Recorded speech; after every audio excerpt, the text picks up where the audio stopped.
You're watching Inside the Travelers Championship, sponsored by CT Motorcycle Rental. The open road is calling. Well, welcome back to our special presentation of Inside the Travelers Championship right here on Channel 3. I'm Erin Connolly. And I'm Joe Zoll. With the Travelers Championship, a signature event on the PGA Tour, well, players have another reason to look forward to playing here in Connecticut. Your sports reporter Dan Booth joins us live to dive into why the Travelers has become a player favorite. Dan, what is it? Erin and Joe, sometimes a little Connecticut hospitality can go a long way. And when it comes to putting on this event, everyone here at the TPC River Highlands has helped turn the Travelers Championship into a tournament that every player and every caddy has circled on their calendars. Whether it's the food, the atmosphere, the fans, or the course itself, which has a history of creating some exciting final round drama, players on the tour look forward to playing the Travelers every year. I love the town, the kind of that small town feel. We played in a lot of big cities. It's got that small town feel and so much support from the fans. I got umbrellas for the, for us to sit under if it starts raining a little. Caddy, all of us get cars. The caddies get cars. The dining is incredible. You got free pizza on the range for the caddies and the players.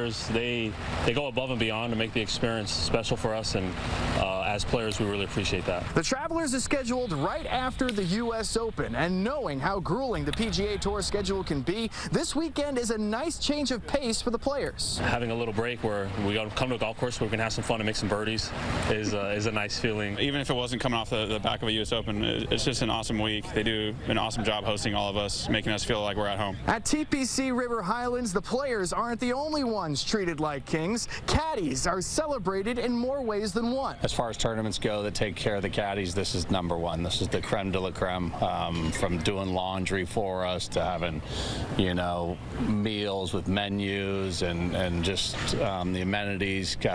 They give us a vehicle for the week. We're treated like players, so it's a great event for us. Scott Vail is on the bag for U.S. Ryder Cup captain Keegan Bradley. When you combine the fact Bradley's from New England with the hospitality of the Travelers, you get a special homecoming for a very successful duo. It means a lot to us. It makes it more personal. We feel like, we feel valued here, which is, something that we don't get all, at other tournaments.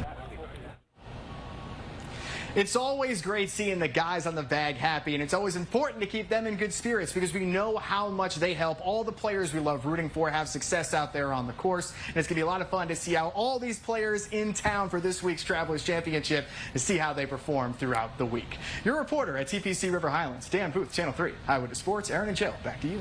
All right, thank you, Dan. With the first round set to start tomorrow, everyone wants to know just what will the weather look like. Yes, and with those answers, we want to turn to meteorologist Mike Slifer, who is back at our studios in Rocky Hill with those answers. And Mike, I know we're looking at a first alert weather day on Thursday. Yeah, that's right, Erin. We certainly have a lot to cover for tomorrow. We'll start the day off with a bit of fog, and as we progress through the day, we shift our focus to heat and humidity, and eventually the risk for strong, perhaps even severe thunderstorms. So we're talking Cromwell specific here. As we go through the day tomorrow, what we're anticipating is that foggy start as you're heading to Cromwell in the morning. Visibility down to a half mile, a quarter mile. Fog could be locally dense. And then once we see that burn off, we'll start to see sunshine develop, and that's going to allow temperatures to climb rapidly, going from near 70 degrees to about 90 as we get into the early and mid-afternoon. And it's the combination of heat and humidity that will make it feel even hotter. We're talking heat index values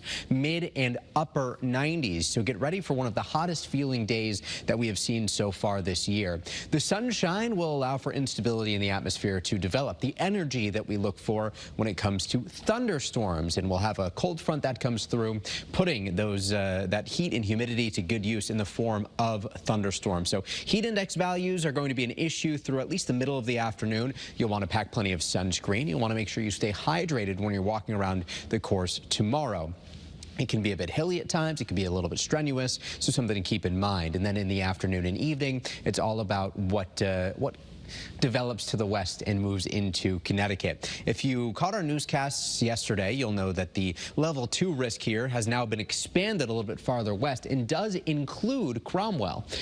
Once we get through tomorrow, we'll say around 2 or 3 in the afternoon, we'll begin to see some development. Here's the sunshine at noon after that fog mixes out. And as early as noon, we start to see some thunderstorm activity building in parts of New York, perhaps eastern Pennsylvania. But it's what happens thereafter that we're mostly focused in on. We're thinking between about 3 and 4 o'clock, specifically for the Cromwell area, we'll start to see some of those thunderstorms develop, some of which could be strong, bordering on severe, continuing through 7 or 8 in the evening. Lightning is going to be a big issue with any of the storms that develop, as will heavy rain. And the strongest storms could even bring damaging wind gusts or perhaps some hail. And somewhere in the region, we can't rule out an isolated tornado. While it does look like that will be a greater risk west of us, we will be watching closely. There will be a bit of relief on the way after that front passes through tomorrow into Friday. Dew points drop back down, looking fairly comfortable Friday into Saturday, a little bit muggier by Sunday as the tournament gets ready to wind down.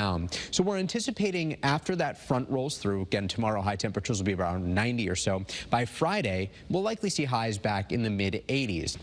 Still seasonably warm for this time of year, and with plenty of sunshine. You'll want to have the sunscreen out there. No thunderstorm chances out there Friday, which is great. Saturday, back near 90 degrees, but not too much humidity and still looking fairly bright. And then overnight Saturday into Sunday, maybe an isolated thunderstorm. Shouldn't have too much of an impact on tournament play as we see it right now. Temps will be near 90. And Joe, Aaron, it's certainly going to be a bit muggier as we wind down the weekend. All right, Mike, thank you very much.